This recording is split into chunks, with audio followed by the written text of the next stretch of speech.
Okay, so basketball vlog naman tayo. May nabasa ako sa Instagram, saka sa YouTube.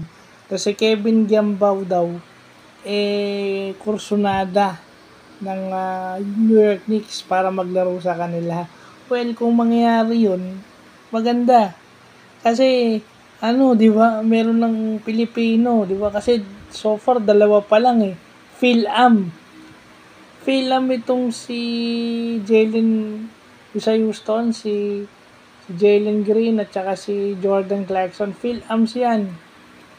Itong si Kevin Giambao, dito ata lumaki sa Pilipinas yan. Yeah. Tsaka nagtatagalog yan. Dito naglalaro sa Pilipinas yan currently, nagtatagalog yan.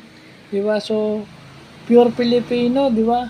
Kung sakasakaling matutuloy niya si Kevin Giambao.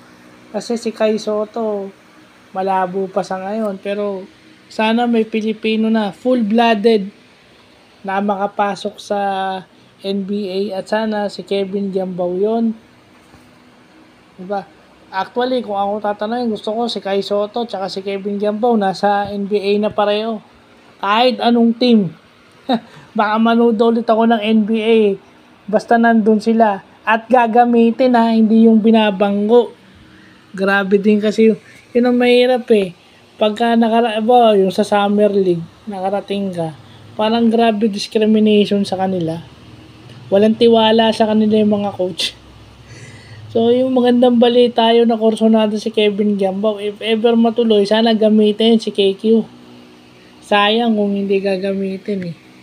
So, yun lang po.